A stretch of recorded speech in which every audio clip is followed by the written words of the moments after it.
वशीकरण के प्रयोग से प्रभाव ये होता है कि सामने वाला व्यक्ति हमारी बुद्धि के अनुसार व्यवहार करने लग जाता है। उसके मन की भावना आपके लिए बदल जाएगी। अगर वो आपसे प्रेम नहीं कर रहा है तो उसके मन में आपके लिए आकर्षण का भाव आने लग जाएगा। और ये इतना सूक्ष्म होता है कि उसको ये पता भी नहीं चलता है कि ये उसके साथ क्यों है। एक ये तिरक्षणी वशीकरण है जो किसी व्यक्ति के नाखून, बाल और वस्त्र से होता है। वो अग्नि इतनी प्रचंड हो गई कि छत तक वो टच होने लगी, छत तक टच होने लगी और वो प्रचंडता के कारण जो हम स्वरूप का ध्यान करने के लिए दोनों जोड़े का फोटो रखते हैं। तो कोई ऐसा इंसिडेंट जिसपे किसी इंसान पे काला जादू करा हुआ था या किसी चीज के लिए काला जादू करा हुआ था, इसमें सबसे बड़ी मुश्किल आई आपको? मुश्किलें तो हर काम में रहती हैं जी। आप चाहे कोई भी क्षेत्र में हो, आपके कार्य में हमेशा सरलता नहीं रहेगी। और मेरा भाव यही रहता है कि भाई चाहे अगर मैंने किसी को वचन दे दिया है तो जितना मेरे से हो सकता है मैं करती हूँ। और माँ घोड़ा काली की कृपा है, कहीं अड़चन आ जाए तो उनके स्वरूप का ध्यान करके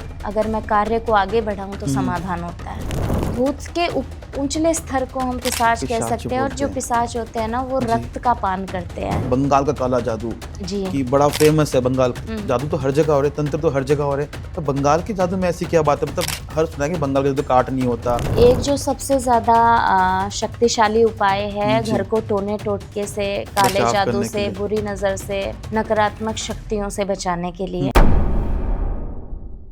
welcome to the Ankit podcast. तो आज का जो पॉडकास्ट है वो इतना इंटरेस्टिंग, इतना दिलचस्प होने वाला है क्योंकि आज हम बात करेंगे उस दुनिया के बारे में जिस दुनिया को सिर्फ चंद लोग समझ पाए हैं। कुछ लोगों ने महसूस किया है, हो सकता है आपने भी महसूस किया हो, पर सुना सबने है। वो दुनिया है तंत्र मंत्र, वशीकरण, जादू टोना, सम्मोहन और प्रेत आत्माओं की। आज इसी दुनिया के बारे में हम बात करेंगे। तो शुरुआत करते हैं इस पॉडकास्ट की तंत्र मंत्र की दुनिया में जाना माना चेहरा आचार्य अनुराधा भार्गव जी के साथ। आचार्य जी, आपका बहुत बहुत धन्यवाद। नमस्कार। नमस्कार जी आचार्य जी। जी तो आचार्य जी, जैसे कि सभी लोग जानते हैं आपको, बहुत ही लोग जानते हैं आपको, जाना माना चेहरा है, पर जो कुछ नहीं जानते तो उसके बारे में आप थोड़ा सा दो लाइन अपने बारे में बताएं। नमस्कार सभी को। आचार्य अनुराधा नाम है मेरा। पिछले 16 वर्षों से मैं तंत्र विधि का काम करती हूँ और दीक्षा ग्रहण की है मैंने तांत्रिक गतिविधियों के लिए मणिकानंदन जी गुरुजी जो अघोरी जी हैं और तमिलनाडु से हैं वो। उनके सानिध्य में मैंने 8 वर्ष विद्या को सीखने में लगाए हैं और अभी 16 सालों से तंत्र विधि हेतु जो भी मदद का भाव लेकर किसी के कार्य हेतु अगर मेरी मदद हो सके तो उस चीज़ में मैं सहयोग कर देती हूँ। जी आचार्य जी, जैसे हमने ना कई बार देखा है, मतलब मैक्सिमम देखा है, जो तंत्र करते हैं वो मेल होते हैं, बहुत ही कम मैंने फीमेल देखे हैं। तो आपकी रुचि कैसे आई इस चीज़ के अंदर? मतलब आप फीमेल हैं तो तंत्र के अंदर आपका कैसे रुझान आया, कैसे इंटरेस्ट बढ़ा इस चीज़ों में? रुचि तो जब कोई बच्चा होता है या जैसे माहौल में वो पलेगा बढ़ेगा, जैसे माहौल में वो अपने आसपास के चीज़ों को, गतिविधि को देखेगा, उसका रुझान उसी की तरफ होता है। तो मेरा जो पालन पोषण है वो एक ब्राह्मण परिवार में हुआ। वो सात्विक परिवार था और ब्राह्मण की जो पूजा पाठ और जो घर में यज्ञ हवन वगैरह होता था, मैं जिन पिता स्वरूप जिनको दान में गई, मेरे स्वयं के जो जन्मदाता है माता पिता, उनको कभी नहीं देखा मैंने। तो जिनको दान स्वरूप में मैं मिली, उन्होंने मुझे एक बच्चे की तरह रखा। तो उनके घर का माहौल जब ऐसा रहा कि जहाँ पे सिर्फ शास्त्र पढ़े हैं, तो उनमें इंद्रजाल एक ऐसा शास्त्र था जो मैंने बचपन से देखा और जैसे जैसे थोड़ा पढ़ना लिखना सीखा तो मैं उस पुस्तक को पढ़ने लगी। उस पुस्तक में कुछ ऐसे टोने टोटके होते थे तो घर में ही उन सब चीज़ों का प्रयोग करने लगी और वो टोने टोटके सिद्ध हो जाते थे, उनका प्रभाव दिखने लग जाता था। तो ऐसे मुझे फिर तंत्र विधि के मार्ग में उत्सुकता बढ़ी और इस कार्य हेतु फिर मैंने आगे मणिकानंदन जी गुरुजी से दीक्षा ग्रहण की थी। तो बचपन से ही आपका पालन पोषण ही ऐसे में हुआ, जहाँ पे आसपास देखा आपने, तभी आपका इंटरेस्ट उसी के अंदर गया। जी चलिए आचार्य जी, शुरुआत करते हैं फिर इस पॉडकास्ट की। तो आचार्य जी, ये तंत्र विद्या क्या होती है? तंत्र का मतलब है अपने तन का प्रयोग करके किसी दैवीय शक्ति से या किसी प्रेत आत्मा की शक्ति से खुद को कनेक्ट करके कुछ इस मनुष्य के शरीर के अपार होकर काम करना। जी ठीक है। तंत्र विद्या से हम कनेक्शन स्थापित करते हैं उस दैवीय ऊर्जा से, जिस दैवीय ऊर्जा की हम पूजा करते हैं, उनकी साधना करते हैं। जब वो साधना का स्तर बढ़ जाता है तो उस देवता के शक्ति का संचार हमारे तन में होने लगता है और इसी को तंत्र का जुड़ाव कहते हैं और इसके द्वारा हम जो भी कार्य सिद्ध कर सकते हैं उसको तंत्र विद्या कहते हैं। अच्छा, और वशीकरण? ये भी सी। वशीकरण तंत्र विद्या की ही एक क्रिया का नाम है और जी। वशीकरण के प्रयोग से प्रभाव ये होता है कि सामने वाला व्यक्ति हमारी बुद्धि के अनुसार व्यवहार करने लग जाता है। अच्छा। उसके स्वभाव, उसके विचार हम अपने अनुरूप कर सकते हैं। वशीकरण किसी के भले के लिए भी करते हैं और जी। किन्हीं की अगर गलत प्रवृत्ति है, किसी को जी। नुकसान पहुंचाने के लिए भी वशीकरण किया जाता है। तो ये उस व्यक्ति के निजी स्वभाव पे निर्भर करता है कि वो वशीकरण का जो प्रयोग है किसी के भले के लिए कर रहा है या किसी का जीवन खराब करने के हेतु कर रहा है। तो आचार्य जी, वशीकरण करते हैं, तंत्र करते हैं, उनमें किन किन चीज़ों का प्रयोग करा जाता है, किन किन चीज़ों का यूज़ करा जाता है? तंत्र विद्या या कोई भी क्रियाएं जिनका हम प्रयोग करते हैं तो एक माध्यम होता है। जी। मंत्रों से हम वो विद्या करते हैं। अग्नि तत्व की आहुति लगाने से शब्दों में चेतना आती है, शब्दों में जागृति आती है। तो कोई भी क्रिया करने से पहले उससे संबंधित शाबर शास्त्र का एक मंत्र हम चेतन कर लेते हैं, जागृत कर लेते हैं। अच्छा। जैसे कि आपने देखा होगा, अगर आपके घर में भी यज्ञ या हवन हो रहा है, हाँ जी, हाँ जी। तो जो ब्राह्मण होता है जी। जब तक मंत्र बोलेगा वो अग्नि तत्व को शांत नहीं होने देगा। हाँ जी, हाँ इसके जी। पीछे का कारण यही है कि अग्नि तत्व में चेतना होती है, वो शब्दों में भी ऊर्जा ला देता है। जी जी। तो जब वो घर में यज्ञ होता है जिसमें अग्नि तत्व की आहुति लगी है, तो उस मंत्रों के प्रभाव से घर में सुख शांति का माहौल बनता है, रोग दूर होता है, घर में उन्नति के मार्ग खुलते हैं, धन के मार्ग खुलते हैं। तो इसी तरीके से अगर हमें तंत्र विद्या भी करनी है तो उसके मंत्र को जब हम अग्नि तत्व की आहुति लगाकर चेतन कर लेते हैं जी। और वो व्यक्ति उस व्यक्ति पे वो एनर्जी सेंड करते हैं जी। तो उसके विचारों पे इफेक्ट पड़ते हैं, इफेक्ट पड़ता है। उसके थॉट बदल जाते हैं उस कंट्रोल कर मंत्र सकते से। हैं। हाँ, उस मंत्र के अनुरूप उसके विचार बदल जाएंगे, उसके मन की भावना आपके लिए बदल जाएगी। अगर वो आपसे प्रेम नहीं कर रहा है तो जी। उसके मन में आपके लिए आकर्षण का भाव आने लग जाएगा, प्रेम का भाव आने लग जाएगा। जी। और ये इतना सूक्ष्म होता है कि उसको ये पता भी नहीं चलता है कि ये उसके साथ क्यों हो रहा है। तो वशीकरण में और किन चीज़ों का यूज़ होता है? जैसे कि हमने कई सारी चीज़ देखी है, कहते हैं ना, बाल या कपड़े। वशीकरण 9 प्रकार के होते हैं 9 प्रकार। और अलग अलग विद्याओं में अलग अलग वस्तु का प्रयोग होता है। अगर कोई व्यक्ति जो फिजिकली हमें उसके साथ कनेक्ट होके विधि करनी है तो उसे सफ़ेद मिठाई में कुछ अभिमंत्रित करके मंत्र को उसे कुछ खिलाने से प्रभाव हो जाता है। अच्छा। एक यतिरक्षणी वशीकरण है जो किसी व्यक्ति के नाखून, बाल और वस्त्र से होता है। जी। और इंद्रजाल का जो वशीकरण होता है जी। वो मंत्र से होता है। उसमें मंत्र उस से। व्यक्ति के स्वरूप का ध्यान करके मीलों दूर बैठ के भी मीलों हम दूर। उसके ऊपर वशीकरण का प्रभाव कर सकते हैं। इंद्रजाल का वशीकरण सबसे ज़्यादा कठिन होता है और कोई तंत्र विधि का सच्चा जानकार या साधक ही ये कार्य कर सकता है। और जो कपड़े से, नाखून से, सर के बालों से प्रयोग होता है ना, वो कोई भी व्यक्ति अगर सावधानी पूर्वक अभ्यास कर लेता है तो उसके द्वारा भी हो सकता है। तो वशीकरण से हम किसी को भी कंट्रोल कर सकते हैं, जैसा हम चाहें वैसा करवा सकते हैं? नहीं, हर किसी को हम कंट्रोल नहीं कर सकते। जी। वशीकरण के कुछ नियम होते हैं। जी। वशीकरण उन्हीं लोगों पे हो सकता है अगर हम इंद्रजाल विधि से करते हैं जिनके साथ हमारा शारीरिक आलिंगन हो चुका हो। अच्छा। अगर किसी व्यक्ति के साथ हमारा कोई प्रेम संबंध रहा है, यानी वो दोनों प्रेम बंधन में रहे हों, रिलेशनशिप में रहे हों, तो उनका शारीरिक आलिंगन होता है। उस समय क्या होता है कि एक दूसरे के शरीर का अंश उनके शरीर में प्रवेश कर जाता है। जी। तो हम वशीकरण विद्या के द्वारा उस अंश को जागृत करते हैं और जिस व्यक्ति पे हम वशीकरण करते हैं उस अंश की जागृति से उसे बहुत अधिक आपकी कमी महसूस होने लगती है। वो उन सब चीज़ों की कमी महसूस करता है तो वो आपकी तरफ अट्रैक्ट होने लग जाता है, आकर्षित होने लग जाता है। हर किसी पे वशीकरण बिल्कुल भी नहीं हो सकता। और जो कोई मौलवी है या कोई पाखंडी ऐसा दावा करते हैं तो मुझे नहीं लगता इन कामों में सच्चाई है। अच्छा आचार्य, जैसे कि हम बात करते हैं वशीकरण की, तो आपने बताया कि ऐसे इसके प्रकार के होते हैं, तो हम कैसे पता कर सकते हैं कि ना किसी को वशीकरण करा हुआ है? हमारे घर के कोई व्यक्ति हो, हमारा जान पहचान वाला, हम कैसे उससे आइडेंटिफाई कर सकते हैं कि इस पर वशीकरण करा हुआ है, किसी ने कुछ करा हुआ है इसके ऊपर? तो उसके कोई सिम्टम्स? सात्विक मार्ग से किया गया वशीकरण का पता लगाना बहुत मुश्किल होता है। वो कोई जो तंत्र विधि का जानकार या कोई साधक है वही अपने दिव्य ज्योत में देखकर आपको बता पाएगा।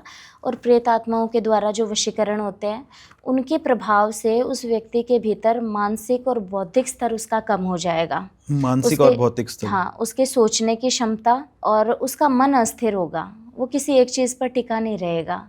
वो बार बार अपने आप को अलग अलग स्थिति में पाएगा, उसकी भावना बहुत जल्दी उलटफेर करेगी। अलग अलग स्थिति मतलब जैसे अलग अलग स्थिति में मतलब कि वो मानसिक रूप से अपने आप को अनस्टेबल होने लगेगा। हाँ, वो अस्थिर रहेगा अपने मन में। दूसरी चीज़ कि शरीर बीमार रहेगा। जो भी वशीकरण का दुष्प्रभाव होता है, जो प्रेत आत्माओं की ऊर्जाओं का प्रयोग करके होता है ना, वो उसके मन पे असर डालेगा, ठीक है। और जब मन बीमार होता है ना, तो धीरे धीरे वो स्थिति उसके तन पे भी दिखाई देगी, क्योंकि हमारे मन की स्थिति हमारे तन पे दिखाई देती है। तो व्यक्ति अनावश्यक बीमार रहने लग जाएगा और मेंटली वो परेशान रहेगा। मेंटली वो किसी चीज़ में अपना ध्यान केंद्रित नहीं कर पाएगा, कोई काम अच्छे से नहीं कर पाएगा। वो छोटा सा भी काम वो अपना मन को भटकाने में या इधर उधर की चीज़ों में करके वो बिगाड़ेगा। और जो कुछ ऐसा वशीकरण है जो आकर्षण के लिए किसी ने करवा दिया है, तो इसके प्रभाव से क्या होता है कि 24 घंटे एक पर्टिकुलर व्यक्ति का ध्यान रहेगा उसके भीतर। अच्छा। अनावश्यक उसके भीतर काम की या संभोग की भावनाएं जागृत हो जाती हैं अगर गलत तरीके से वशीकरण हो जाए। तो इन सब चीज़ों से बचने के लिए कुछ उपाय हैं जो ज़रूर मैं बताऊंगी आपको, ताकि इन सब तंत्र विद्याओं के, क्योंकि हर किसी की प्रवृत्ति आपका भला करने की नहीं है। कुछ लोग अपनी शक्ति का प्रदर्शन करने के लिए किसी का जीवन खराब भी कर देते हैं। तो ऐसी स्थिति में अपने आप का बचाव या आत्मरक्षा हेतु अगर कुछ कर सकते हैं तो हमें करना चाहिए। तो इनका तो कार्ड भी, जैसे बताया, कार्ड भी होते, बचाव कर सकते हैं। तो आचार्य जी, आपके पास तो कई लोग अपनी प्रॉब्लम लेके आते हैं इन चीज़ के लिए, तो कोई आप कोई ऐसा केस बताएं जिसमें आपको ना सबसे ज़्यादा आपको तकलीफ या सबसे ज़्यादा आपको वक्त लगा हुआ हो कि इतना ज़्यादा उस पर किसी ने वशीकरण करा हुआ था, कोई ऐसा कोई केस बताएं आप। लगभग 4 साल पहले की बात है, 2020 की। तो एक क्लाइंट आई थी मेरे पास। पहली बार जब उन्होंने कॉल किया था तो आंखों में आंसू थे, रो रही थी, वो बहुत ज़्यादा परेशान थी। लव मैरिज हुई थी, काफ़ी अच्छा मतलब परिवार था, बच्चे थे 2, और किसी थर्ड पर्सन ने आके उनका, वो कहते हैं ना कि एक वैवाहिक जीवन को ख़राब किया, तो उसकी वजह से परेशान थी। तो मैं अगर किसी से भी बात करती हूँ और अगला परेशान है तो मन में ये भाव आ ही जाता है कि चलो हमारी विद्या से किसी का भला हो रहा है तो हम ज़रूर करेंगे। तो मैंने वो काम हाथ में लिया। इस काम में जब पहले दिन कोई मुझे ऐसा आभास नहीं हुआ किसी नकारात्मक प्रेत आत्मा का, दूसरे दिन जब वो ऊर्जा सिद्ध करने हेतु मैंने आहुति या जो भी विधि रहती है वो करी, तो अग्नि कुंड के आगे हम कार्य करते हैं, तो वो अग्नि इतनी प्रचंड हो गई कि छत तक वो टच होने लगी, छत तक टच होने लगी। और वो प्रचंडता के कारण जो हम स्वरूप का ध्यान करने के लिए दोनों जोड़े का फोटो रखते हैं ना, वो फोटो जल गई उसमें। तो मुझे आभास होने लगा, इतना इफेक्टिव था वो चीज़। बिल्कुल। और उस समय ऐसा लग रहा था कि आज शायद प्राणों की आहुति लग जाएगी मेरी, क्योंकि वो अग्नि इतनी प्रचंड थी। अगर वो किसी कपड़े पे लग जाते या और किसी चीज़ में, तो क्योंकि मैं रात्रि में कार्य करती हूँ तंत्र विद्या का, तो कई बार क्या होता है कि मैं अपने स्थान पे अकेली भी रहती हूँ, तो माँ वहीं बैठ के माँ अघोरा काली के बीज मंत्र का जाप किया तो अग्नि तत्व शांत हुआ उस मंत्र से। उसके बाद गुरुजी जो मेरे अघोरी मैंने आपको उल्लेख किया है, गुरुजी हैं मनकानंदन जी, उनसे इस विषय में बातचीत की, तो उन्होंने देखकर ये बताया कि इसके ऊपर पहले से ही कर्ण पिशाच की ऊर्जा का प्रयोग करके वशीकरण सिद्ध हुआ है। कर्ण पिशाच? जी, कर्ण पिशाच एक ऐसी प्रेत आत्मा होती है जो अघोरी तांत्रिकों के द्वारा साधना जिसकी हुई हो और वो रक्तपान के स्वार्थ के कारण एक बड़े से बड़ा वशीकरण अगर किसी व्यक्ति पे हो जाए तो वो काट करना दूसरे तांत्रिक को उसका प्राणों की आहुति तक लग जाती है ऐसे कामों में। तो वो काम करने में मुझे बहुत कठिनाई हुई और वो काम मैं मेरे गुरुजी के सहयोग के द्वारा पूरा तो हुआ, पर इस काम में 3 से 4 महीने मुझे लग गए। तो उसके बाद फिर ठीक हुई चीज़ उनकी? बहुत कठिनाई हुई मुझे भी, और जो क्लाइंट काम कर रहे थे उन्होंने धैर्य नहीं खोया। देखो, धैर्य आवश्यक है। अगर क्लाइंट मैंने एक समय अवधि आपको बता दी, हाँ जी, वो समय अवधि किस काम की थी कि जो विद्या मैं कर रही हूँ, अगर इस विद्या के आड़े कुछ ऐसी चीजें हैं तो और वक्त लगेगा ही लगेगा। हाँ, तो उनमें निवारण के लिए समय लगेगा, तो वो क्लाइंट की समझ काम आती है। तो कुछ पता चला किसने करा था उनके ऊपर? वो जिसके साथ वो कनेक्ट थे, थर्ड पर्सन, उनके द्वारा ही हुआ है। मतलब एक्स्ट्रा मैरिटल अफेयर के चक्कर में उन्होंने करा कि उन्हीं के द्वारा ये कार्य हुआ था। हाँ, बाद में इन सब चीज़ों के लिए जब उनके पति पे से वशीकरण का प्रभाव हटा तो क्षमा मांगने लगे, रोने लगे, और ऐसी ऐसी चीज़ें जो उन्हें वशीकरण के प्रभाव में महसूस होती थी वो बताते थे। तो वो चीज़ें सच में सबसे ज़्यादा चैलेंजिंग काम था मेरे लिए। जैसे कि हमने और बात करते हैं जैसे काला जादू या टोना, ये सच में एग्जिस्ट करती हैं ये चीज़ें जी बिल्कुल होता है काला जादू। आज के वक्त भी? जी जी जी, आज के वक्त ये प्राचीन समय से चला आ रहा है। हम्म आप ये देख लीजिए कि जो मनुष्य है, हम्म ये हमने जो शरीर धारण करा है, इसी जी को हम अपना स्वयं रूप मान लेते जी, हैं। स्वयं रूप मान पर लेते हैं। ये हमारा रूप नहीं है, हम तो एक एनर्जी है, एक सूक्ष्म एनर्जी है। जी जी जी। और जो काला जादू है या कोई दैवीय शक्ति है, वो भी एक एनर्जी है, वो हम्म। पावरफुल एनर्जी है, हमसे ज़्यादा पावर है उनके पावरफुल अंदर। है जी। तो हम उस चीज़ से इफ़ेक्ट होंगे, चाहे हम किसी भी युग में हो। और कलयुग में तो ये चीज़ें ज़्यादा इफ़ेक्ट करेंगी, क्योंकि आज सभी आत्माओं में एनर्जी जो है वो शक्ति का अभाव है। शक्ति क्या होती है कि हम हमारे सामने कोई चैलेंज है, ठीक है, कोई नकारात्मक शक्ति है, तो हम उसका सामना तभी कर सकते हैं जब हमारे अंदर वो पावर हो। आज अच्छा। कलयुग ऐसा चल रहा है कि सभी जो आत्माएं हैं अपनी एनर्जी के एकदम निचले स्तर पे हैं। जी तो जी। काला जादू तो बहुत ज़्यादा अधिक प्रभावित करेगा अगर किसी व्यक्ति पे हो जाए तो इसका ऐसा कभी आपके पास कोई इंसिडेंस आया हो, कोई इंसिडेंट शेयर करना चाहें जिसमें किसी पे काला जादू करा हुआ था, कुछ चीज़ ऐसी करी हुई थी जो आपका बहुत कोई क्लाइंट तकलीफ? आते हैं। जी जैसे मैंने आपको बताया 16 साल हो गए हैं कार्य जी करते हुए। जैसे जैसे समय बीतता है आप जी हर एक अनुभव कर लेते हो। जी इस क्षेत्र से संबंधित जो भी घटनाएं हो सकती हैं, उन सब का अनुभव हो चुका है मुझे। और काले जादू के निवारण हेतु ऐसे डरने की बात नहीं है। जी। अगर आपको थोड़ा सा पेशेंस होना चाहिए, थोड़ा आपको ध्यान रखना पड़ता है एनर्जीज़ का, कि आप अपने आप को उस नेगेटिव एनर्जी की चपेट से कैसे बाहर निकालते हो। और थोड़ा हम सहयोग करते हैं, हमारी विद्याओं का प्रयोग आप करवा के उन सब चीज़ों से बाहर आ सकते हो और दोबारा ऐसा इफ़ेक्ट ना पड़े। इसके लिए रेमेडीज़, और घर में जो कहते हैं ना कि पूजा पाठ का माहौल रखो, घर में लोबान का धुआं देने से नकारात्मक ऊर्जा का प्रवेश नहीं होता है। तो ऐसी चीज़ें जो प्राचीन समय से होती जी आई है, जी आप जी। उन्हें छोड़ो मत। उन हाँ सब जी, चीज़ों पे विश्वास करो, श्रद्धा से करो। कि वो भी तो एक साइंस हमें, रही है। हाँ, वो एक साइंस है। जी, वो नेगेटिव एनर्जी को रिमूव करती है। रिमूव करती है। तो कोई ऐसा इंसिडेंट जिसपे किसी इंसान पे काला जादू करा हुआ था या किसी चीज़ के लिए काला जादू करा हुआ था जिसमें सबसे बड़ी मुश्किल आई आपको, कोई ऐसे इंसिडेंट शेयर करना चाहें अगर आप? मुश्किलें तो हर काम में रहती हैं। जी आप चाहे कोई भी क्षेत्र में हो, आपके कार्य में हमेशा सरलता नहीं रहेगी। हाँ जी कभी ना कभी आपको चैलेंज का सामना करना जी पड़ता जी है, जी। पर उस समय एक धैर्य ही काम आता है। और मेरा भाव यही रहता है कि भाई, चाहे अगर मैंने किसी को वचन दे दिया है, तो जितना मेरे से हो सकता है मैं करती हूँ। और माँ घोड़ा काली की कृपा है। कई बार कहीं अड़चन आ जाए तो उनके स्वरूप का ध्यान करके अगर मैं कार्य को आगे बढ़ाऊँ तो समाधान होता है। तो आचार्य जैसे कोई ऐसे आपने भी केस डिस्कस किया वशीकरण का, तो काला जादू को डिस्कस करना चाहें अगर आप? एक मैं प्रसंग आपके साथ शेयर करूँगी।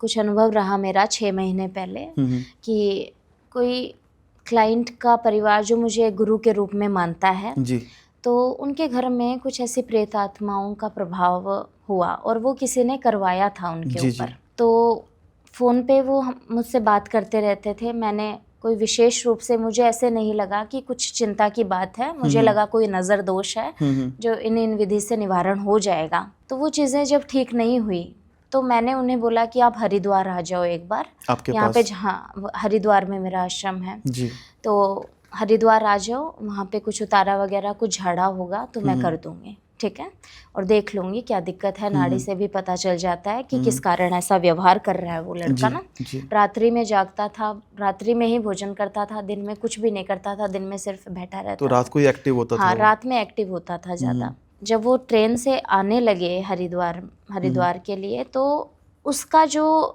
स्वभाव है वो प्रचंड रूप से ट्रेन में उन्हें दिखाई दिया। जैसे जैसे पास आ रहा है उनके, तो? हाँ, जैसे जैसे वो पास आ रहा है वो ऐसे उग्र स्वभाव होने लगा, चिड़चिड़ा होने लगा, गुस्सा करने लगा, मुझे कहाँ ले जा रहे हो, ये वो। और फिर उसने बाथरूम में जाके, जो ट्रेन का बाथरूम होता है ना, उसी में जाके उसने अपने आप को गला घोटने का प्रयास किया। पर उसके माँ ने या पिता ने उसको अकेला नहीं छोड़ा, तो वहाँ से उसे बचा के ले आए वो किसी तरीके से। जी जी। जब जैसे ही वो आश्रम में प्रवेश हुए, माँ घोड़ा काली का जो वास है, जहाँ पे स्थान है, तो उसमें प्रवेश होते ही वो प्रचंड रूप से अपने आप को कोई ऐसा व्यक्ति बताने लगा, जो ऐसी कहानियाँ जो उसके मुँह से सुन के ही जो अटपटी है ही लग रही नहीं। थी। हाँ, कुछ ऐसी कहानियाँ जो सुन के ही उसके माता पिता रोने लग गए। तो समझ में आ रहा था कि किसी प्रेत आत्मा का वास हो गया है। और जो प्रेत आत्मा का वास था वो कोई ऐसी आत्मा नहीं थी, वो किसी प्रेत आत्मा में पिशाच का जो स्तर होता है ना वो काफ़ी शक्तिशाली होता है। अच्छा, भूत अलग पिशाच अलग होते हैं। हाँ, भूत के ऊंचले स्तर को हम पिशाच कह सकते हैं, और जो पिशाच होते हैं ना वो रक्त का पान करते हैं। अच्छा। तो ऐसे पिशाच का जब किसी व्यक्ति के भीतर प्रवेश हो जाए तो वो उसकी मृत्यु करवा के ही उससे दूर होगा। हाँ, क्योंकि वो उसकी मृत्यु के लिए उसके प्राणों की आहुति लेकर ही उसके शरीर से बाहर आएगा। शरीर का पूरा खून चूस लेता है अगर कोई पिशाच या कोई प्रेत आत्मा का प्रवेश हो जाता है तो उसको बचाने में तंत्र मंत्र में बहुत ज़्यादा कठिनाई का अनुभव हुआ। माँ घुरा काली की कृपा रही कि चलो जिन व्यक्ति ने मुझे गुरु के रूप में माना है, उनके घर के एक वंश को, उनके घर के एक बेटे को मैं बचा पाई उनकी कृपा से। तो काला जादू की शक्तियों से अगर आपको कोई बचा सकता है तो वो दैवीय साधना है। दैवीय साधना। मैं भी इंसान हूँ आपकी तरह, मेरे अंदर कोई शक्ति नहीं है, पर अगर मैं ये चीज़ें कर पा रही हूँ तो वो किनकी दया से, वो माँ घुरा काली जो कुल देवी है मेरी और मैं उनकी साधक हूँ, उनकी शक्ति से ही बड़े से बड़े काला जादू का निवारण होता है। तो कोशिश ये करो कि कोई भी घर में अगर आपको लगता है नज़र दोष है या कोई तंत्र विद्या का प्रयोग करवा सकता है, रिश्तेदारी में कोई जलन या ईर्ष्या का भाव कोई रख रहा है, तो अपने घर से कभी भी दैवीय ऊर्जा को दूर मत होने दो। उनकी साधना करो, पूजा पाठ करो, लोबान का और जो धुनी होती है ये गाय के गोबर के बने कंडे का धुनी लगाने से भी घर में काला जादू के प्रभाव को नष्ट किया जाता है। तो ये सब चीज़ों को अंधविश्वास मत समझो, ये घर को पवित्रता में लाते हैं। काला जादू इतना इफेक्टिव होता है कि इंसान अपनी जान तक ले सकता है। बिल्कुल, किसी ने कुछ करा है तो मतलब लाइफ तक जी। काला जादू प्रत्यक्ष है, कोई अंधविश्वास नहीं है। और जो भी चीज़ें प्राचीन काल से चली आ रही हैं, पूर्वजों द्वारा बताई गई है रेमेडीज की, चौराहे पर बीच में से मत चलो। क्यों? क्योंकि चौराहे पर तंत्र मंत्र करके लोग सामान डालते हैं। चौराहे पर ऊर्जाएं होती हैं चेतन रूप में, अगर आप उसके बीच में से निकल जाओगे तो वो ऊर्जा आपके साथ हो जाएगी, आपके साथ आ सकती है। क्योंकि जो ऊर्जा जिन्होंने शरीर का त्याग कर दिया वो हर चीज़ के लिए तरसते हैं। जब कोई शरीरधारी उनके पास से निकलता है ना, तो जब उनकी गंध है, उनके शरीर की गंध उन्हें अपनी ओर आकर्षित करती है, उसके शरीर में प्रवेश करने के लिए वो उनके पीछे हो जाते हैं, क्योंकि उनके शरीर में प्रवेश करेंगे तो उन्हें सब कुछ चीज़ों का भोग अर्पित होगा, स्वाद मिलेगा। ऐसी चीज़ों के लिए नकारात्मक ऊर्जा हमेशा तत्पर रहती है। ये कलयुग चल रहा है, अगर आप में वो शक्ति नहीं है कि आप नेगेटिव एनर्जी से सामना कर सको तो उनसे बचाव के लिए आपको ज़रूर कार्य करना चाहिए। जी। जैसे हम बात करें ना काला जादू की बात करें, आपने सुना होगा, हमने भी बचपन सुना है कि बंगाल का काला जादू कि बड़ा फेमस है। बंगाल जादू तो हर जगह हो रहा है, तंत्र तो हर जगह हो रहा है, पर बंगाल के जादू में ऐसी क्या बात है? मतलब हर सुना है कि बंगाल का जादू काट नहीं होता, कि आपने कहा बंगाल का जादू सबसे बड़ा, तो ऐसा क्या है बंगाल के जादू में, बाकी में नहीं है? बंगाल का काला जादू इसलिए शायद प्रसिद्ध है क्योंकि वहाँ की संस्कृति में काला जादू की विद्या को बहुत महत्व दिया जाता है। जैसे कि बाकी के क्षेत्रों में काला जादू को एक नकारात्मक क्रिया मानते हैं कि ये चीज़ें गलत होती है, गलत करने से गलत कर्म मिलता है हमें, कर्म बंधन होता है। वहाँ के लोगों की सोच ये है कि अगर हम काला जादू की विद्या को जानते हैं तो हम अपनी आत्मरक्षा कर सकते हैं। बुरे लोगों के सेल्फ डिफेंस के लिए वो घर घर में काला जादू की विधि का प्रयोग करते हैं। जब वहाँ पे इसलिए इतना फेमस है कि हर कोई करता है, हर कोई जानता है। उनके घर में घर के पूर्वज होते हैं, जो बुजुर्ग होते हैं, उन्हें काले जादू की विद्याओं के विषय में बहुत सटीक जानकारी है, अपने पूर्वजों से मिलती आ रही है, और वो अपने आने वाली पीढ़ी को भी ये चीज़ें समझाते हैं। इसलिए वहाँ का बंगाल का काला जादू प्रसिद्ध है। और इसका सबसे ज़्यादा महत्व इसलिए भी है क्योंकि बड़े तांत्रिक पहले बंगाल में पाए जाते थे। अब वैसा नहीं है, पर उन्होंने संस्कृति में ऐसा घोल दिया काले जादू को कि वहाँ का काला जादू इतना प्रसिद्ध तभी है। तो मतलब ये है कि जैसे हमारे यहाँ पे इतना नॉर्मल होता है चीज़ें, इतना ध्यान पूजा पाठ नॉर्मल, बंगाल में क्या है बचपन से ही इन चीज़ों को बताया जा रहा है, बच्चों में डाली जा रही है इफेक्ट कि आपके इफेक्ट ना करें चीजें। जो भी अमावस्या आ रही है तो अमावस्या को वहाँ कुछ ऐसे रिचुअल्स होंगे जो उनके लिए ज़रूरी होंगे, अनिवार्य होंगे घर में करने। जैसे अगर हमारे कोई व्रत आ रहा है, हिंदुस्तान में यही होता है ना, एकादशी है, आज ये व्रत रखना है, तो वहाँ पे हर अमावस्या को कुछ ऐसे टोने टोटके होते ही होते हैं घर में, जो घर में नकारात्मक ऊर्जा की शक्तियों को प्रवेश होने से रोकते हैं। हैं। अगर उन्हें लगता है कि कोई उन्हें परेशान कर रहा है तो उन पे कुछ ऐसी विद्याओं का प्रयोग करने के लिए वो अमावस्या के दिन विशेष विधि करते हैं, कुछ रिचुअल्स होते हैं। जी। तो इन सब चीज़ों से शायद बंगाल इतना प्रसिद्ध हो गया है काला जादू की क्रिया में। अच्छा आचार्य जी, एक ना अभी बात कर रहे थे काला जादू की, तो मेरे दिमाग में ना एक चीज़ आ रही थी। हमने कई बार देखा एक डॉल होती है, गुड़िया, काला जादू के वक्त के ना देखोगे बना के जो तंत्र करते हैं, ये डॉल का क्या रोल होता है काला जादू या इन चीज़ों के अंदर, वशीकरण के अंदर या इन चीज़ों में क्या रोल होता है? वो सबसे महत्वपूर्ण रोल उसका होता है, क्योंकि अगर कोई भी मनुष्य अपने जी। मन को एकाग्रता पूर्वक कोई कार्य करता है जी। तो उसे जो एक ध्यान के लिए एक बिंदु चाहिए, एक साकार बिंदु चाहिए उसे, हाँ जी। कि इस बिंदु के ऊपर वो ध्यान एकाग्र कर सके। अच्छा। जैसे हम अगर पूजा पाठ करते हैं मंदिर हाँ जी, में, हाँ जी, हाँ तो जी। हम इस तरीके से ध्यान, एक खाली कमरे में हम इतना ध्यान नहीं लगा पाएंगे, पर हाँ अगर भगवान की ये मूर्ति है, भगवान के स्वरूप की हाँ जी। साकार मूर्ति है जी, सामने, जी, जी। तो हम उससे कनेक्ट हो सकते हैं। हम कई देर तक ध्यान लगा के बैठे रह सकते हैं उस जी। मूर्ति का ध्यान करके। जी। तो ऐसे ही, क्योंकि देखो जो भी तंत्र विधि करता है, जो भी साधक है, उसे एकाग्रता पूर्वक कार्य करना रहेगा। जी। तो वो व्यक्ति जिस पे वो विधि कर रहे हैं, जी। जी। तो वो तो उनके साथ नहीं है, उनके पास नहीं है, तो वो एक पुतले पर अपना ध्यान एकाग्र करते हैं और उसके स्वरूप का मन में ध्यान करते हैं और अपने विधि को पूरा करते हैं। इसलिए पुतले का विशेष महत्व है। तो जैसे वो दिखाते हैं ना कि उसको सुई लगाई तो हाँ। इफेक्ट वहां पड़ रहा है। वो इफेक्ट इसलिए पड़ता है क्योंकि जी। वो अपने मन को एकाग्र कर रहा है। जब एकाग्र करता है जी। तो उसका कुंडलिनी जागरण होना आवश्यक है। जो कुंडलिनी जागरण होता है तो वो ऊर्जा सीधी उस व्यक्ति तक पहुंचती है। ये इंद्रजाल मार्ग के द्वारा होता है। सारा खेल ऊर्जाओं का है। जी। हम एनर्जी से बड़ा कार्य सिद्ध कर सकते हैं। इस मटेरियलिस्टिक लाइफ से अपार एक स्पिरिचुअल लाइफ होती है जो जी। सिर्फ एनर्जी से काम करती है। अच्छा। और वो चीज़ों तंत्र विधि में हम उन्हीं सब चीज़ों का प्रयोग करके अपने कार्य को सिद्ध करते हैं। तो आचार्य जी ने बात कर रहे थे जैसे काला जादू, वशीकरण, तो कोई ऐसा उपाय बताएं जिससे कि आप जैसे अभी बताया कि ना हर कोई कर रहा है, बंगाल में हर कोई कर रहा है और हमें पता नहीं, आज की दुनिया ऐसी है कि किसी को जेलस है, आपके साथ बैठा वो व्यक्ति आपसे कुछ कहीं ना कहीं ईर्ष्या रख रहा है कि मुझे फर्स्ट आना है या इसका ना हो, चीज़ें हो, तो वो उसके लिए लोग गलत कदम भी उठाते हैं। तो कुछ ऐसा उपाय बताएं जिससे ना इसका बचाव हो सके कि हम नॉर्मल, हमें तो घर से बाहर निकलना ही निकलना है, जिसको ऑफिस जाना है, जिसको स्कूल जाना है, कॉलेज जाना है, घर से बाहर निकलना ही निकलना है। आपने कहा चौराहे से बच के चलें, कि कई बार वो ध्यान नहीं दे पाते या गलत किसी का करा हुआ आपके ऊपर आ गया, तो उस चीज़ों से ना आपका बचाव हो सके, संसार का बचाव हो सके। कोई ऐसे उपाय बताएं, कोई रेमेडी ऐसी कि जिससे एटलीस्ट इफेक्ट कम हो या इफेक्ट ना हो चीज़ का। सबसे आधारभूत प्रोटेक्शन आप अपने लिए कर सकते हो कि जो भी आप गतिविधि कर रहे हो ना, जब तक वो साकार रूप ना ले ले, आप उसको गुप्त रखो। अच्छा। ठीक है, क्योंकि कई बार क्या होता है, प्रोग्रेस में लोगों की सिर्फ एक नज़र, एक ईर्ष्या का भाव ही आपके कार्य को रोक देगा। क्यों? क्योंकि वो इतनी इंटेंसिटी में एक नेगेटिव एनर्जी आपकी तरफ सेंड करेगा। वो नेगेटिव एनर्जी एक ब्लॉकेज की तरह काम करती है और आपके बनते हुए कार्य को वो बीच में आके रोकती है। अच्छा। तो अपने कार्य को गुप्त रखो। जो भी चीज़ें हैं, एक दिखावे भरी ज़िंदगी में क्या होता है कि इंसान एक्चुअल में जो है नहीं, उससे 4 गुना अधिक चकाचौंध या चांदनी दिखाएगा अपने जीवन की। जी, जी, जी। तो उससे बुरी नज़र लगती है और दिखती 8 गुना है लोगों को। हाँ, बस यही है कि जो भी चीज़ें अगर आप गुप्त रखोगे जी। तो एक जो नेगेटिव एनर्जी है उससे आप बच जाओगे। क्योंकि जब कोई व्यक्ति आपके लिए कुछ सोच ही नहीं रहा है तो वो क्या भेजेगा आपको, कौन सी एनर्जी सेंड करेगा। जी।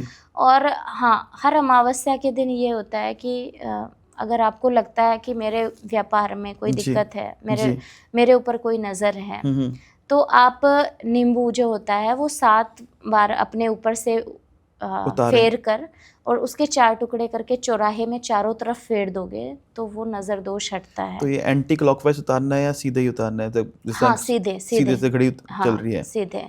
और अगर किसी पे कोई ऐसा लग रहा है आपको कि किसी के नज़र दोष के कारण उसकी तबीयत खराब है, तो जो पुराने हमारे पूर्वज भी करते थे, ये टोटके सच में काम करते हैं। आप करके देख लेना। जी, जी। ये अंधविश्वास नहीं है। जी। घर के किचन में ही कुछ चीज़ें मिलती हैं, जैसे राई, नमक और सूखी मिर्च। ये 7 बार उबाल कर अगर आप उन चीज़ों को जला देते हो, इसके तुरंत बाद आपको जो एक नेगेटिव एनर्जी के कारण एक बर्डन सा फील होता है अपने शरीर के ऊपर, नज़र दोष के कारण, उन चीज़ों से आपको निवारण तुरंत मिलता है। आपने क्या बताया? राई, नमक और सूखी मिर्च। राई, नमक, सूखी मिर्च, ये 7 बार उतारना है अपने ऊपर से और जला देना है उसको। गैस पे जला देना है या किसी चीज़ के ऊपर? हाँ, गैस पे तवे को रख के तवे पे रख दो ये चीज़। ठीक है, इसको जला देना है इसको। या फिर कंडा होता है जो गाय के गोबर से बना होता है, उस जले हुए पे आप वो रख दो तो और वो कुछ जल ऐसा जाता है। जैसे कुछ जो कुछ पहन घर सके। के, हाँ, एक चीज का ध्यान रखना है, जब आप ये रेमेडी कर रहे हो जी। तो जब ये चीजें हो जाए, जल जाए, तो घर के डस्टबिन में मत डालना, इसे अच्छा। घर के बाहर की नाली में ही फेंकना है नाली आपको। में ही फेंकना है। तो और कुछ घर में रख सकें, जैसे कि ना हम कहते हैं ना मेन डोर जो होता है हमारा, सभी कई लोग आते हैं हमारे घर, अरे कितना बढ़िया घर चल रहा है, या कई लोग होते हैं ना, जैसे कि चलो एक तो ये चीज़ है कि आप किसी इंसान के ऊपर कर रहे हैं, पर होता है ना कोई लोग घर पे कर देते हैं, घर पे कोई नेगेटिव चीज़, कोई नेगेटिव दिमाग से आया, कुछ छोड़ गया घर पे, कहीं कोई फेंक गया घर पे या घर के बाहर फेंक दिया, उससे कैसे बचा सकता है कोई? अगर आज तो पड़ोसियों में ही देखो है। अगर, हाँ बिल्कुल बिल्कुल, जेलसी इतनी है कि देखो जो घर का सगा है वो भी आपकी तरक्की को देख के खुश नहीं है, आपका खुशी देखकर उसे उदासी महसूस होगी। इस तरीके का युग आ गया है। जी। एक जो सबसे ज्यादा शक्तिशाली उपाय है घर को टोने टोटके से, काले जादू से, बुरी नजर से, नकारात्मक शक्तियों से बचाने के लिए, कि मंगलवार के दिन ये उपाय करना रहेगा आपको। मंगलवार के दिन हनुमान जी के मंदिर में जाकर और घी का दीपक जला के हनुमान चालीसा का पाठ करके और हनुमान जी के दाएं पैर के सिंदूर को लेके आना है आपको अपनी उंगली पे लगा के, और उस सिंदूर से आपको अपने मुख्य द्वार के गेट पे, मेन डोर पे आपको स्वास्तिक बनाना है। स्वास्तिक गेट ये पे। उपाय इतना सरल है ना, उतना ही शक्तिशाली भी है। इसके प्रभाव से आपके घर में कोई टोना टोटका, कोई काला जादू, कोई नकारात्मक ऊर्जा का कभी प्रवेश हो ही नहीं सकता। जी। और अगर आपको लगता है कि मेरा कोई कार्य है जो बन नहीं पा रहा है, हाँ जी, तो इसके लिए भी ये मंगलवार के दिन ही उपाय, मैंने जिस क्लाइंट को बताया है उसका कार्य सफल हुआ है। इसमें आपका कोई खर्च नहीं लगने वाला, कोई तांत्रिक विधि आपको नहीं करानी पड़ेगी। मंगलवार के दिन घी का दीपक जलाकर एक मौली लेके जानी है आपको अपने साथ, और हनुमान चालीसा का 9 बार पाठ करना है, और उस मौली में आपको 9 गांठ लगा लेनी है। 9 गांठ लगानी है जी। और उस धागे को आप अपने दाएं कलाई पर बांध के रखिए, और इस धागे से आप ये मन्नत मांग लीजिए कि मेरा ये काम आपकी कृपा से पूरा हो जाए।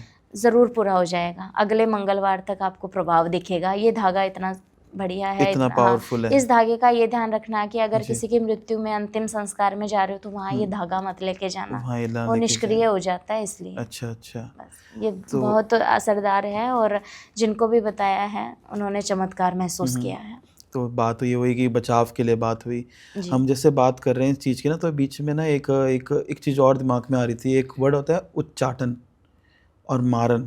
ये क्या चीज़ें होती हैं? उच्चाटन और मारण, इनका अथर्ववेद में जो तंत्र विद्या का शास्त्र माना जाता है, जिनसे मतलब प्रारंभ हुआ तंत्र विद्या का, तो उसमें उल्लेख है उच्चाटन का और मारण का। ये दोनों ही काला जादू के प्रयोग से होता है। इनमें शमशान की उन ऊर्जाओं का प्रयोग होता है जो प्रेतात्मा का योनि में चले गए हैं। कैसे जाती है, मतलब प्रेतात्मा शमशान कोई मर गया जी, तो प्रेतात्मा कैसे बनती है फिर वो? जिसकी अकाल मृत्यु हो जाती है, जिनका असमय मृत्यु हो जाए, उनका समय नहीं आया है और एक्सीडेंट में उनकी मृत्यु हो जाती है या मर्डर हो जाता है, तो जब तक उनका दूसरे शरीर में प्रवेश नहीं होगा, क्योंकि उनका जीवन अभी समाप्त नहीं हुआ था, तो उनको एक प्रेत आत्मा की योनि मिल जाती है। वो भटकते हैं जितने वर्ष उनके जीवन के रहे हैं, और वो प्रेत आत्मा की योनि में चले जाते हैं। और तांत्रिक क्या करते हैं, उनको प्रयोग में लेते हैं अपने कार्य की सिद्धि के लिए, क्योंकि वो ऐसी ऊर्जा है जो तीव्रता से कहीं भी पहुंच जाती है, किसी पे भी प्रहार कर सकती है। वो एनर्जी इतनी सूक्ष्म है कि अगर कोई उनका प्रयोग करके कुछ कर दे तो किसी को पता भी नहीं चल सकता। कोई उनके प्रति कहते हैं ना कि अपने सेल्फ डिफेंस के लिए कुछ कर भी नहीं पाता। तो ऐसी शक्तियों का तांत्रिकों को अच्छे से पता है कि कैसे प्रयोग किया जाता है। उच्चाटन में आती है चीज। ये उच्चाटन और मारण में भी पिशाच की ऊर्जा का प्रयोग किया जाता है। क्या कर सकते हैं इन चीजों से, उच्चाटन मारण से किस हद तक चीजें करी जा सकती हैं? मारण और उच्चाटन ये दोनों तामसी अघोरी विद्या है, और इनका प्रयोग जो होता है वो शमशान की भूमि में पशु की बलि देकर, भैंसे की बलि देकर किया जाता है। अच्छा। मारण और उच्चाटन के द्वारा हम किसी को इतना अधिक रूप से उसको परेशान कर सकते हैं कि वो व्यक्ति अपने जीवन से हार जाता है। पर हाँ, कर्म बंधन सबके लिए होता है, जो ऐसे कर्म करता है निश्चित रूप से आज नहीं तो कल उसको ऐसा फल भोगना है। जी जी जी। पर करने वाले तांत्रिक ऐसा काम करते हैं। हम्म।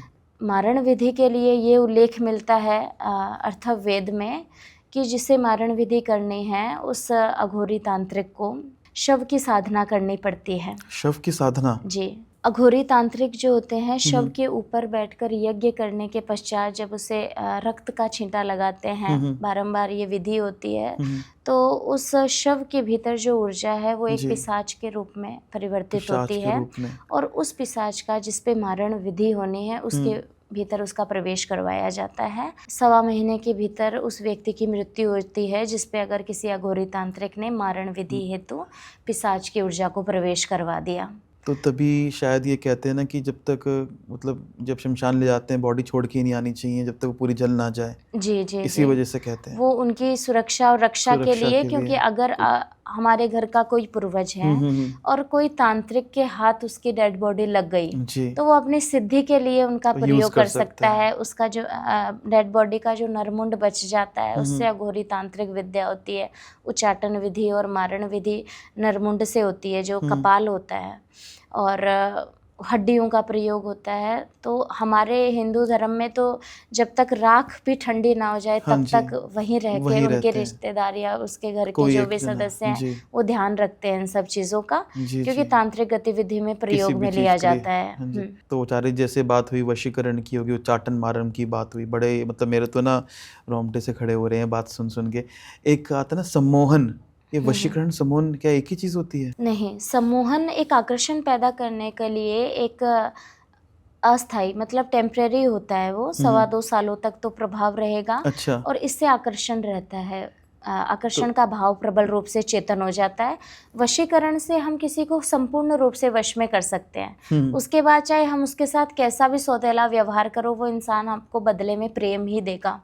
पर सम्मोहन में ऐसा नहीं है। सम्मोहन जैसे कि हम सम्मोहन में डालते हैं ना, गूगल पे डालते हैं तो सम्मोहन में, या फिर हम एक इंग्लिश वर्ड निकलाता है का मतलब होता है हिप्नोटाइज। तो हिप्नोटाइज सम्मोहन वही बात होती है? नहीं, जैसे वैज्ञानिक जो मशीनों के द्वारा हिप्नोटाइज करते हैं वो विधि अलग होती है, अलग चीज है। हाँ, पर सम्मोहन का प्रयोग आकर्षण करने के लिए होता है। अच्छा। और कुछ समय पहले ऐसा चलन भी चला था कि सम्मोहन विद्या का प्रयोग करके लूटपाट भी कर रहे थे लोग उतार के दे देते कि चीजें खुद से। अपने सम्मोहन के विद्या के द्वारा उनके ऊपर ऐसा प्रभाव हो जाता था कि अगर सामने वाला व्यक्ति उनसे अपने जो भी धन या जेवर मांग रहा है तो वो निकाल के दे रहे हैं। तो ये सम्मोहन का प्रभाव है, ये टेम्पररी होता है बट बहुत पावरफुल भी होता है। तो जैसे अपने सम्मोहन टेम्पररी होता है और ये वशीकरण ये लाइफ टाइम के लिए होता है कि इसका भी कोई वक्त होता है कि ये टेम्पररी वशीकरण किसी पे करा है? वशीकरण जीवन भर का प्रभाव, जीवन भर का? जी, मतलब एक बार करते जीवन भर के लिए उसका फिर जीवन भर उसका प्रभाव खत्म नहीं होगा, क्योंकि इसके मूलाधार चक्र में वो ऊर्जा सिद्ध होती है। और मूलाधार चक्र में अगर कोई एनर्जी सिद्ध हो गई तो वो लाइफ टाइम जब तक उसके प्राण उसके शरीर में है तब तक वो निष्क्रिय नहीं होती, वो एक्टिव रहती है। तो जैसे अभी हम बात करते हैं आचार्य जी, एक ना मुझे अपनी पुरानी चीज याद आ रही है। मैं एक केस डिस्कस करूंगा। मैं जब कॉलेज में था तो मैं और मेरा दोस्त हम रात को शादी से आ रहे थे, रात को आ रहे थे, 11:30-12 बजे की बात होगी शायद या फिर उससे। तो जंगपुरा जो साउथ दिल्ली लोग रहते हैं उनको शायद पता हो, जंगपुरा का फ्लाईओवर पड़ता है। तो ना जंगपुरा से आश्रम जाने के लिए फ्लाईओवर आता है, तो उससे ना पहले एक पुल से पहले एक यूटर्न आता है। तो हम ड्राइव कर रहे थे, मैं ड्राइव कर रहा था, तो ना मेरी गाड़ी बंद होगी अचानक से वहाँ पे। रात की बात है, एक्चुअल में ही हुआ था, कार बंद हो गई। तो अब मैं बीच रोड पे हूँ कार को लेके, तो मैंने क्या करा कि दोस्त से बोला धक्का लगा भाई साइड में, हम उस तरफ यूटर्न करके उस तरफ आ गए। और ना वहाँ पे आए तो एक सामने एक बंदा खड़ा हुआ था, रात के वक्त होगी, मुझे 50-55 एज होगी या 40 समथिंग एज होगी। तो वो बंदा मुझे बोलता है ओए ओए इधर आ, इधर इधर नहीं बता। तो मुझे बड़ा अजीब लगा, मैंने कहा यार ये कैसे ओए करके बात कर रहा है। मैं कभी किसी से ओए या तू करके बात नहीं कर, चाहे वो छोटा भी हो, नोन हो तो मैं बात करता हूँ। तो बेसिकली ना यहाँ पे गड्ढा था, रात को दिख नहीं रहा था मुझे गड्ढा, क्योंकि हम धक्का लगा रहे थे, वो धक्का लगा रहा था, मैं गाड़ी में था, अंधेरे में दिखा नहीं। तो उसने मुझे रोका, तो मैंने वहाँ पे कार रोकी। तो मैंने कहा यार गाड़ी बंद होगी, आज दोस्त ने भी आया, हमें तो छोटे थे हम, कॉलेज की बात है, 18-19 साल के हैं, नॉलेज, फिर भी हमने बोनट खोल के देखा, कुछ ना कुछ तो होगा, देखते हैं स्टार्ट करके। जैसे हम बोनट ओपन किया तो वो भी आ गया। मैंने कहा चलो ठीक है, 2 से 3 भले, कुछ ना कुछ तो होगा। तो उन्होंने ना ऐसे देखा, तो वो क्या कहते हैं कि अरे तो बैटरी का तार निकला हुआ है, बैटरी का तार निकला हुआ, ढीला हो रखा था, हो सकता है स्पीड ब्रेकर से तार वाला ढीला हो गया। तो ईंट लेकर आ गए। मैंने कहा चलो अच्छी बात है, हेल्प कर रहा है। उसने ईंट से तार ठोका उसके अंदर। तो मुझे कहा स्टार्ट करो एक बार। तो मैंने ना स्टार्ट करी, तब स्टार्ट हो गई। तो रात को 12 बजे गाड़ी स्टार्ट हुई, मेरे लिए बहुत अच्छी बात है, मैं 12 बजे कहाँ ढूंढूंगा किसी के साथ में।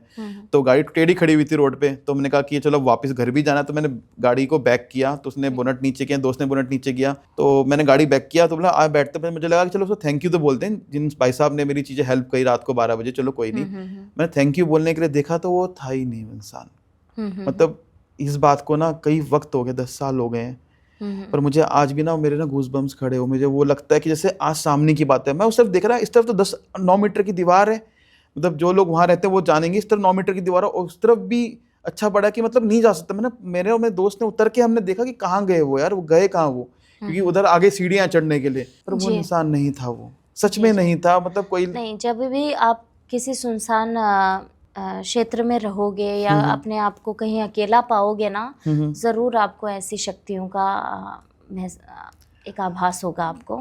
और ये जो होती है, जो किसी की मदद के लिए आती है और एकदम से गायब हो जाए, तो वो जिन्न होता है। जिन्न जो मतलब होता है, आप आपने बात सुना कर रहे हैं होगा ना, तो मुझे ऐसा लग रहा है कि मुझे कुछ हो रहा है, मतलब ना फील हो रहा है, मतलब मेरे यहाँ के गूज बम्स खड़े हो रहे हैं, स्किन थोड़ी सी, मतलब मुझे एक्चुअल में था कि मैं समझ नहीं पाया। तो जिन की बात कर रहे हैं, जिन जैसे कहानियों में आपने सुना होगा ना, अलादीन का जिन जो सभी कामनाएं पूरी करता था। जी जी। तो ये सब कोई काल्पनिक कथा नहीं है, इनके पीछे हाँ, क्योंकि मेरे दोस्त ने भी सेम देखा था साथ में। हाँ, इनके पीछे सत्यता होती है। और जिन जो होता है, कई लोगों का अनुभव है, मेरा निजी अनुभव है कि वो मरने के पश्चात, भले ही उन्हें लोग भूत कहते हैं, पर वो मदद के लिए कहीं ना कहीं उनका आभास हमें होता है कि इस एनर्जी ने कुछ मदद की है हमारी। तो बेसिकली वो एक्चुअल में चीज़ तो सभी थी, प्रेत आत्माएं हमें परेशान करने के लिए नहीं होती, कुछ जो होता है ना वो बहुत हेल्प भी कर सकती है। और किन्हीं मेरे क्लाइंट्स हैं, उनका अनुभव रहा है कि जिन के संयोग से उन्होंने यहाँ से यहाँ पहुँचा दिया। जिन के संयोग से, हाँ, जिन के संयोग से उनके घर में कुछ ऐसी घटनाएं जो अगर किसी को बताए तो वो बोलेगा कि इतना कोई असत्य कैसे बोल सकता है, पर वो अनुभव करते हैं इन सब चीज़ों का। वही आचार्य जी, सच में बात को काफ़ी वक्त हो गया, पर आज भी किसी से बात, मतलब मैं किसी से इतना डिस्कस नहीं करता, पर आज भी वो याद करता हूँ इस बात को, अपने दोस्त से डिस्कस करता हूँ, तो वो भी कहता है हाँ यार। मैं जब बचपन में थी, हाँ, मैंने जो कुछ आभास किया है प्रेत आत्माओं का, पर एक कहानी जो मेरे पिताजी ने, और मैं जानती भी हूँ जिनके बारे में वो बता रहे हैं, अभी भी वो ये बातें कहते हैं कि हाँ हमारे साथ ऐसा हुआ है। तो एक जिन आत्मा का उनके घर में प्रवेश हुआ था, तो पता नहीं कहाँ से वो जिन आत्मा उनके घर में पैसों की चोरी करके उनका वो कहते हैं ना कि एक खजाना भर दिया उनके। और ये 1 साल तक सिलसिला चला, और 1 साल में उस परिवार को उन्हें यहाँ से यहाँ पहुँचा दिया उस जिन की ऊर्जा ने। वो हेल्प करता था। हाँ, तो ये चीज़ें सत्य है, किन्हीं के साथ ऐसा अनुभव रहा है। तो ऐसा नहीं कि सिर्फ गलत चीज़ ही करते हैं, ये कभी कभी हेल्प भी करते हैं चीज़ों के अंदर। तो जैसे कि आचार्य जी हम बात कर रहे थे इन सब चीज़ों की, आप ना स्टार्टिंग से एक चीज़ का ना वर्णन, एक चीज़ की आप डिस्कस मतलब बता रहे हैं, इंद्रजाल। जैसे स्टार्टिंग बताया इंद्रजाल, आपको बताया इंद्रजाल क्या होता है, ये है क्या चीज़ है? इंद्रजाल भी एक शास्त्र है जिसमें तंत्र विधि होती है। उसमें मैंने आपको बताया था ना कि मेरी जो तंत्र विद्या में जो एक यात्रा शुरू हुई वो इसी शास्त्र से हुई, क्योंकि घर में इंद्रजाल का मतलब एक शास्त्र जब पढ़ा रहता था, मैं उसे देखती थी बचपन में। केवल मुझे चित्र समझ में आते थे, जैसे जैसे अगर थोड़ी शिक्षा मैंने ग्रहण की तो मुझे उन शब्दों का अर्थ समझ में आने लगा। फिर मैं उनको एक एक्सपेरिमेंट के लिए करने लगी, तो उन सब चीज़ों से महसूस होने लगा, जो भी प्रभाव दिखाते हैं कि ऐसा प्रभाव होगा, वो चीज़ें होने लगी। तब मेरी रुचि बढ़ी तंत्र विद्या में। तो इंद्रजाल एक बेसिक शास्त्र है जहाँ से तंत्र विधि के विषय में हमें उल्लेख मिलता है। तो ये शास्त्र है, सिद्धि नहीं है? नहीं, सिद्धि नहीं, शास्त्र है। तो कहते हैं ये बहुत पावरफुल होता है ये चीज़। जी बिल्कुल, अगर कोई विधि विधान से करता है तो ये चीज़ें काम करती है। और आज मैं भी अगर 14-15 सालों से काम कर रही हूँ तो वो इंद्रजाल की क्रियाओं के माध्यम से ही कर रही हूँ, और वो चीज़ें काम करती है। तो क्या करवा सकते हैं इंद्रजाल? कोई इंद्रजाल में मुख्य रूप से 6 विद्याएं होती हैं। वशीकरण, सम्मोहन, उच्चाटन, विद्वेषण और मारण भी उल्लेख है इसमें, पर मारण विधि में जी इंद्रजाल में हर विधि का प्रयोग के लिए उल्लेख है। अच्छा। तो आचार्य जैसे अभी इंद्रजाल की बात कर रहे थे हम, तो ना एक आती करण पिशाचनी। करण पिशाचनी क्या होता है, उसकी सिद्धि कैसे प्राप्त करी जाती है? कर्ण पिशाच की ऊर्जा का जो आप प्रश्न कर रहे हैं, तो कर्ण पिशाच की ऊर्जा में जब कोई देवता की योनि में कोई दिव्य आत्मा जब शापित हो जाए तो वो यक्ष की योनि में चली जाती है जी। और यक्ष का स्वभाव जो है वो मिश्रित हो जाता है, उसमें प्रेत, मनुष्य और देवता तीनों का स्वभाव रहता है। अच्छा, और उसको क्या होता है कि पाताल लोक में उसका निवास हो जाता है। पाताल लोक में। जी। और जब कोई तांत्रिक अपने कार्य को सिद्ध करता है, जी। जो किसी मनुष्य के हाथ की बात नहीं है, तो वो उस कर्ण पिशाच की ऊर्जा की साधना करना शुरू कर देता है। कर्ण पिशाच की ऊर्जा की साधना में मुख्य रूप से अगर उसे चेतन किया जाए तो रक्त का पान करवाया जाता है। रक्त का पान। रक्त के पान से ही वो ऊर्जा प्रसन्नचित होती है और आपके संयोग हेतु वो आपके कार्य में लीन होती है। तो उसे सिद्ध कैसे करते हैं? कई लोगों ने सिद्ध करी है इसको। जी जी, कर्ण पिशाच की ऊर्जा को सिद्ध करने की यही है कि उसे रक्त का पान करवाओ, उसकी साधना स्तुति हो, तो वो 21 दिन या सवा महीने में सिद्ध होती है। फिर कोई भी तांत्रिक अपना मनचाहा कार्य इससे करवा सकता है, ऐसा अथर्ववेद में उल्लेख है। सुनने में आया कि ये काफ़ी मुश्किल होती है सिद्धि इसकी, हर कोई नहीं कर सकता। अगर आप मटेरियलिस्टिक से अपोजिट कोई भी कार्य करते हैं जिसमें सारा ऊर्जाओं का खेल है और शुष्क में है, कोई भी चीज़ एक साकार स्वरूप में नहीं है, तो वो चीज़ मुश्किल तो होगी। अच्छा आचार्य जी। तो आचार्य जी, जैसे कि हमने ये भी सुना है कि कर्ण पिशाच जब आपके लिए कुछ कर रही होती है तो कहीं ना कहीं आपसे भी कुछ ना कुछ एक्सपेक्ट करती है, और वो फिजिकली या फिर लस्ट के तौर में एक्सपेक्ट करती है। क्या ये बात सच है? पिशाच के साथ ऐसा कोई उल्लेख नहीं है कि वो किसी तरीके का कोई संभोग या कोई फिजिकल आपके साथ कुछ लस्ट वगैरह के लिए आपके लिए आतुर हो रही है। हाँ, कर्ण पिशाच का स्वभाव ऐसा है कि उसको रक्त का पान पसंद है, और जब कर्ण पिशाच की ऊर्जा का साक्षात्कार होता है तब तांत्रिक को इतनी तीव्र खून की जो एक रक्त की वो कहते हैं ना कि गंध आती, इतनी अधिक गंध आती है कि उसकी उल्टियाँ होनी शुरू हो जाती है इसके अंदर जो भी कर रहा होता है। और कई बार आपने देखा होगा कि किसी क्षेत्र में अचानक से आपको खुशबू आने लग जाती है, है ना? ऐसा अनुभव किया होगा ना आपने? ये खुशबू क्या है? ये एक एनर्जी है कि वहाँ पे कुछ ना कुछ नेगेटिव एनर्जी का प्रवेश है, आपके इर्द गिर्द कोई नेगेटिव एनर्जी है। और पिशाच, ऐसा अनुभव बहुत कम होता है, पर अगर कहीं पे पिशाच की एनर्जी या फिर ये कर्ण पिशाच की एनर्जी का कहीं पे भी आपको प्रेजेंस फील हो तो आपको खून की गंध का अनुभव होगा। हाँ, वो आएगी। और आचार्य जी, इसमें ये भी कहते हैं कि अच्छा, किसी ने कर्ण पिशाच ने सिद्ध कर ली है और उसकी डेथ हो जाती है, तो क्या होता है उनके साथ? फिर उसके बाद वो भी उसी योनि में जाता है। वो भी इसी में जाता है, तो उनको मोक्ष नहीं मिलता कभी? मोक्ष नहीं मिलता, क्योंकि अगर कोई भी तांत्रिक ऐसी गतिविधि में है तो वो अपना हाथ आग में डाल रहा है, और आग में जब हाथ डालेगा तो वो जलेगा खुद ही। तो ऐसी ऊर्जाओं के साथ अगर कोई खेलता है अपने रोमांच के लिए तो आगे जाके उन सब चीज़ों के कर्म बंधन में परमात्मा उसे बांधता ही है। तो आचार्य जी, आप तो आपके इर्द गिर्द सब चीज़ें, इतनी सारी चीज़ें, लोग आप कितने नेगेटिव लोग आपके पास आते हैं, अपनी प्रॉब्लम लेके आते हैं, तो आप कैसे बचाव करते हैं इन चीज़ों का? आपके पास तो बहुत सारी एनर्जीज आ रही हैं, कोई पॉजिटिव तो कोई बहुत ज़्यादा नेगेटिव है, सब चीज़ों का आप हेल्प कर रहे हैं। सारी शक्तियों के ऊपर सबसे महत्वपूर्ण एक दिव्य शक्ति है, दैवीय शक्ति। उस दैवीय शक्ति की अगर हम साधना करते हैं तो ये सारी चीज़ें उनके नीचे हैं, उन सब चीज़ों का इफ़ेक्ट पड़ना बंद हो जाता है। कभी कभार अगर इफ़ेक्ट हो हमारे ऊपर तो हाँ, कुछ समय के लिए हमें अपनी विधि को रोकना पड़ता है। केवल साधना में हमें 7 दिन या 13 दिन का एक साधना का पीरियड होता है, वो पूरा करना रहता है। और माँ बगलामुखी का कवच, अर्गला श्रोत्र का पाठ रोजाना ब्रह्म मुहूर्त में, ये सब चीज़ें अनिवार्य हैं। क्योंकि अगर हम आग से खेलते हैं ना तो हमें अपने कवच, हमें प्रोटेक्शन के लिए भी हमें पहले देखना पड़ता है कि हमारी साधना में कोई त्रुटि ना हो, हमारे प्रोटेक्शन में, हमारे सुरक्षा में कोई भी चीज़ें बाधा ना डाले, कोई खंडित ना करे उन कवच को। तो उसके लिए विशेष रूप से हर रोज़ मेरा ये रूटीन होता है कि मैं कोई भी कार्य करने के पहले मैं अपने स्वयं की साधना का समय पहले निकालती हूँ। सुबह 3 बजे से लेके 6 बजे तक मेरा वो समय रहता है साधना का, जिसमें मैं कवच सिद्ध करती हूँ और साधना करती हूँ। माँ बगलामुखी की या घोड़ा काली का बीज मंत्र का जाप करती हूँ, और इन सब चीज़ों से वो चीज़ें इफ़ेक्ट नहीं करती हैं। तो आचार्य जी, आज तो हमने बात करी इन सब चीज़ों की, वशीकरण हो गया, सम्मोहन हो गया, तंत्र मंत्र हो गए। आचार्य जी, एक ना हमेशा मैंने कई बार सुना है ये चीज़ कि ना आफ्टर मैरिज हस्बैंड वाइफ में बीच में शिकायत रहती है कि ना वाइफ कहती है कि यार हस्बैंड 2-3 साल बाद ना हस्बैंड का अट्रैक्शन, लव, केयरिंग मेरे लिए कम हो गया, इंटरेस्ट खत्म हो गया बेसिकली। और यही शिकायत ना हस्बैंड्स को भी होती है अपनी वाइफ को लेके कि यार इंटरेस्ट खत्म हो गया, अब तुम पहले कहते ना कि तुम पहले जैसे नहीं रहे, पहले जैसे प्यार नहीं किया। एक्चुअली में किसी सीन में होते हैं ये चीज़ें। तो वो इंसान क्या कर सकता है अपने पार्टनर को अपनी तरफ वापस अट्रैक्ट करने के लिए, आप पुराना प्यार जैसे हम कहते हैं केयर, अट्रैक्शन वापस जाग सके, ताकि उनका घर जो है बाहर निकल रहा है तो 10 लोगों को देख रहा है, उनका घर बच सके, चीज़ें नॉर्मल हो सके।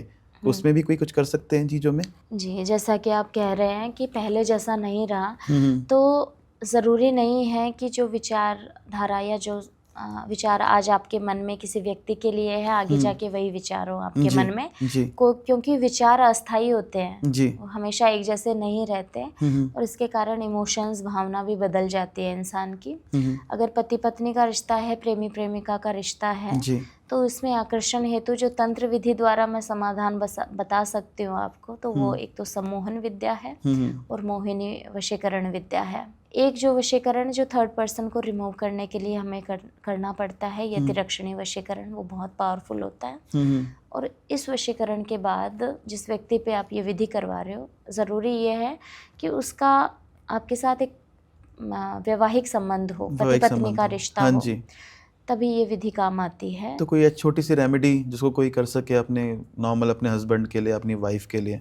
माँ कामाख्या का सिंदूर आपको मिलेगा, ठीक है। माँ कामाख्या तंत्र विद्या की जननी है। जी जी जी। जिनसे ही वो ऊर्जा निकली जिनसे हम वशीकरण विद्या कर सकते हैं। जी।